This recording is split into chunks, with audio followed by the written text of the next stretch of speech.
नमस्कार, जय हिंद, वंदे मातरम। स्वागत है आप सभी का हमारे यूट्यूब चैनल पर। दोस्तों, आज की इस वीडियो में 10 जनवरी सेकंड शिफ्ट के ऑल क्वेश्चन हम इस वीडियो में लेकर आए हैं और सभी के सभी क्वेश्चन का एनालिसिस कर उत्तर बताएंगे, ताकि जो परीक्षा दे चुके हैं वो उन सभी विद्यार्थियों के लिए और जो परीक्षा देने वाले हैं उन सभी के विद्यार्थियों के लिए वीडियो बहुत ही इन्फॉर्मेटिव और यूजफुल होने वाली है। तो वीडियो को लास्ट तक बने रहिए और चैनल पर अगर सब्सक्राइब नहीं किया है तो चैनल को सब्सक्राइब कर लीजिए।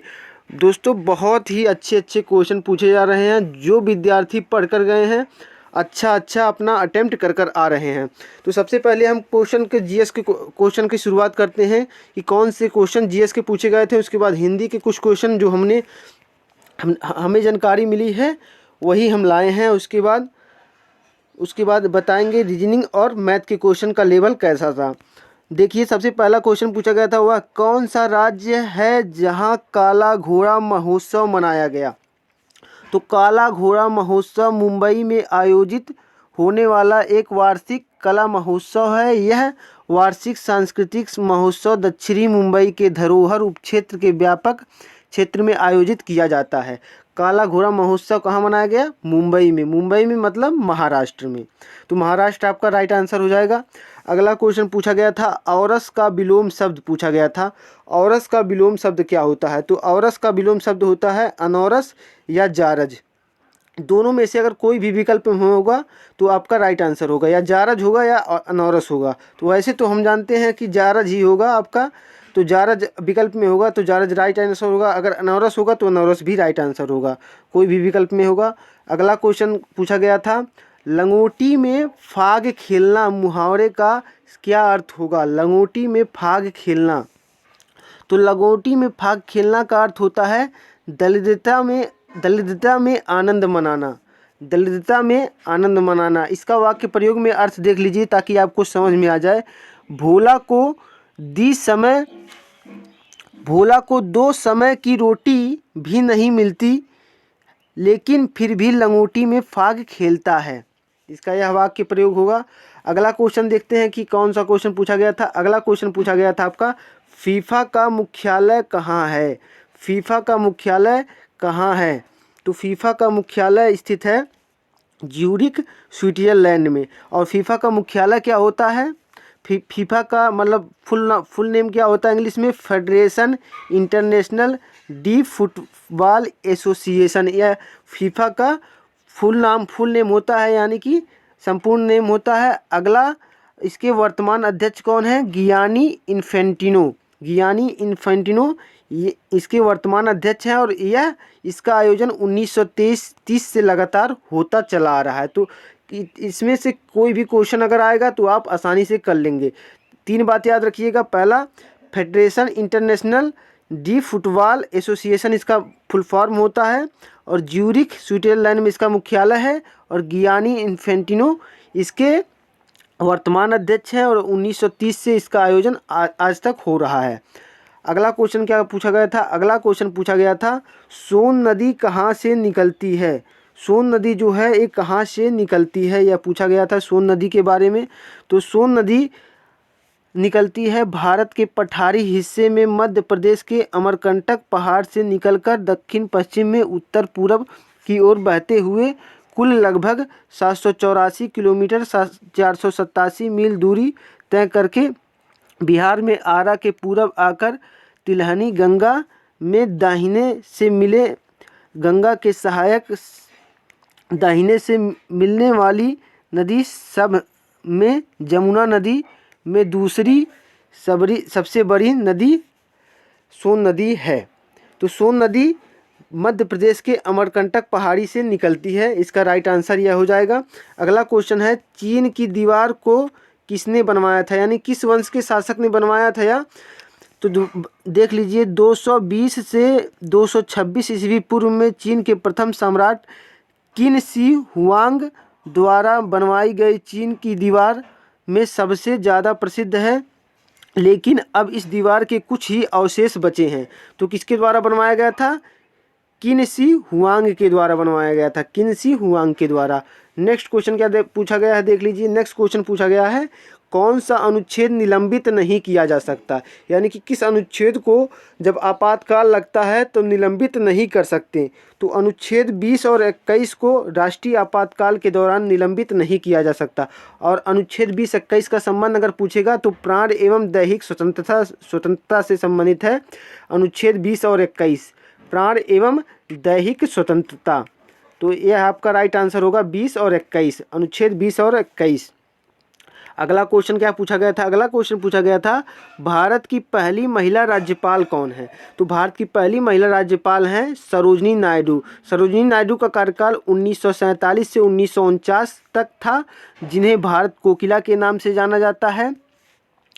आगे क्या कहा है? आगे कहा है कि एक कवि तथा राजनायिका थी। सरोजिनी नायडू एक कवियत्री और तथा राजनायिका थी। सरोजिनी नायडू ने 1947 से 1949 तक आगरा तथा अवध के संयुक्त राज्य के पहली राज्यपाल के रूप में कार्य किया। वह एक भारतीय राज्य की राज्यपाल बनने वाली पहली महिला थी। तो सरोजिनी नायडू आपका राइट आंसर हो जाएगा इस प्रश्न का। अगला क्वेश्चन क्या पूछा गया था? अगला क्वेश्चन पूछा गया था संवेग की इकाई क्या होती है? तो संवेग का सूत्र होता है संवेग इक्वल टू द्रव्यमान इंटू वेग। तो संवेग का इकाई होती है किलोग्राम मीटर प्रति सेकेंड। किलोग्राम मीटर प्रति सेकेंड संवेग की इकाई होती है। अगला क्या क्वेश्चन पूछा गया था? अगला क्वेश्चन पूछा गया था 101वां संविधान संशोधन किससे संबंधित है? 101वां संविधान संशोधन किससे संबंधित है पूछा गया था। तो 101वां संविधान संशोधन संबंधित है माल और सेवा कर जीएसटी से संबंधित है। भारत में जीएसटी विधेयक को पहली बार संविधान 122वें संविधान विधेयक के अनुसार 2014 में स्थानांतरित करने का प्रस्ताव किया गया था। 2016 में मंजूरी मिली और राज्य द्वारा इसे 101वां संविधान संशोधन अधिनियम 2016 के रूप में इसे फिर से जारी किया गया। और 101वां संविधान संशोधन का संबंध विजय केलकर समिति से है, ये भी याद रखिएगा, विजय केलकर समिति से है। अगला क्वेश्चन क्या पूछा गया था? अगला क्वेश्चन पूछा गया था आर्टिकल 19 का संबंध किससे है? आर्टिकल 19 का संबंध किससे है? तो आर्टिकल 19 का जिस सिर्फ भारत के नागरिकों को ही स्वतंत्रता का अधिकार प्रदान करता है। इस अनुच्छेद में नागरिक शब्द का प्रयोग करके यह स्पष्ट कर दिया गया है कि इससे प्रदान की हुई स्वतंत्रताएं भारत के नागरिकों को ही उपलब्ध हैं, किसी विदेशी को नहीं। यानी कि आर्टिकल 19 केवल भारतीय नागरिकों को स्वतंत्रता का अधिकार देता है, न कि विदेशियों को देता है। यह आर्टिकल 19 में खासियत है। तो जो भी विकल्प में आप में था तो आप इससे लगा लीजिएगा पता। अगला क्वेश्चन था डेविस कप का संबंध किस खेल से है? तो डेविस कप एक अंतर्राष्ट्रीय पुरुष टेनिस स्पर्धा है जो कि दलों द्वारा खेली जाती है। डेविस कप प्रतिवर्ष नॉक आउट ढंग से खेला जाता है। तो ये पुरुष टेनिस स्पर्धा है। डेविस कप का संबंध टेनिस से है। अगर टेनिस होगा या पुरुष टेनिस स्पर्धा होगा तो दोनों आपके राइट आंसर होंगे, कोई भी होगा। अगला क्वेश्चन क्या पूछा गया था? अगला क्वेश्चन पूछा गया था चंद्रमा का पर्यायवाची। तो चंद्रमा का पर्यायवाची हम विकल्प नहीं जान पाए हैं कि कौन सा पूछा गया था, लेकिन चंद्रमा का कोई पर्यायवाची पूछा गया था। निम्न शब्दों में से चंद्रमा का पर्यायवाची कौन है? तो यहाँ पर चंद्रमा के सभी पर्यायवाची हम देख लेते हैं।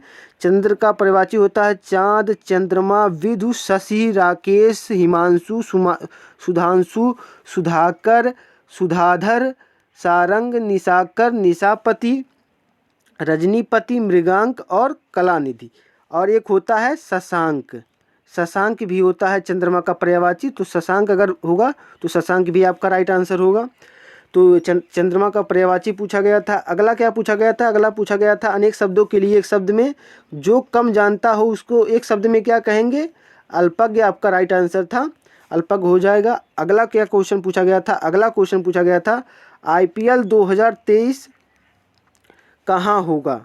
IPL 2023 का आयोजन कहाँ होगा यह पूछा गया था। तो IPL 2023 का आयोजन 23 दिसंबर 2022 को शुक्रवार को होगा और लाइव कवरेज दोपहर 2:30 बजे से शुरू होगी। IPL ऑप्शन 2023 कहाँ होगा? IPL ऑक्शन 2023 केरल के कोच्चि शहर में होगा। यहाँ पर देख लीजिए IPL ऑक्शन 2023 केरल के कोच्चि शहर में होगा। वैसे तो IPL कई शहरों में खेला जाता है जिस जिस शहर की टीम होती है, लेकिन IPL का आयोजन प्रेस कॉन्फ्रेंस कहाँ होगा, यह था क्वेश्चन। अगला क्वेश्चन पूछा गया था, प्रथम संविधान संशोधन कब हुआ? तो 1951 में भारत का पहला संविधान संशोधन हुआ था। अगला क्या क्वेश्चन पूछा गया था, विटामिन डी की कमी से कौन सा रोग होता है? तो विटामिन डी की कमी से क्या होता है, इसके अभाव में हड्डी कमज़ोर होती है और टूट भी सकती है। छोटे बच्चों में यह स्थिति रिकेट्स कहलाती है और वयस्कों में हड्डी के मुलायम होने से ऑस्टियोमलेशिया कहते हैं। इसके अलावा हड्डी के पतला और कमज़ोर होने से ऑस्टियोपोरोसिस कहते हैं। इसके अलावा विटामिन डी कैंसर, क्षय रोग जैसे रोगों से भी बचाता है। तो ऑस्टियोमलेशिया अगर ऑप्शन में होगा तो ये भी सही होगा, ऑस्टियोपोरोसिस होगा ऑप्शन में तो ये भी सही होगा। जो भी ऑप्शन में होगा वो आपका सही उत्तर हो जाएगा। तो इतने भी क्वेश्चन हमें प्राप्त हो पाए हैं, इतने क्वेश्चन पूछे गए थे आपके एग्ज़ाम में। तो अब आता है रीजनिंग और मैथ का नंबर की रीजनिंग और मैथ आपके शिफ्ट में कैसे पूछे गए थे, अब उनके बारे में हम चर्चा करने वाले हैं। तो रीजनिंग भी आपकी बेहद इजी टू मॉडरेट थी, बहुत ही अच्छा थी। रीजनिंग आराम से आपकी 18 क्वेश्चन बन सकते हैं अगर कोई विद्यार्थी रीजनिंग पर अच्छी पकड़ रखता है तब। अगर मैथ की क्वेश्चन की बात करें तो मैथ भी आपकी 17 से 18 19 क्वेश्चन, अगर कोई किसी बच्चे का अच्छा क्वेश्चन है तो 19-20 भी कर सकता है, वरना 17 क्वेश्चन गुड अटेम्प्ट है मैथ में। और हिंदी की बात करें तो हिंदी भी नॉर्मल ही आई थी, हिंदी भी 18 19 20 के करीब आप कर सकते हैं, 18 19 20 के करीब हिंदी भी कर सकते हैं। और जीएस तो आप देख ही रहे हैं कि कैसे आ रही है। तो जीएस में 12 13 14 क्वेश्चन बहुत अच्छा है, 12 13 14 क्वेश्चन बहुत अच्छा है जीके में। तो आगे नेक्स्ट शिफ्ट की एनालिसिस के बाद वीडियो लेकर आएंगे तीसरे शिफ्ट की। तो मिलते हैं नेक्स्ट शिफ्ट में, तब तक के लिए जय हिंद जय भारत।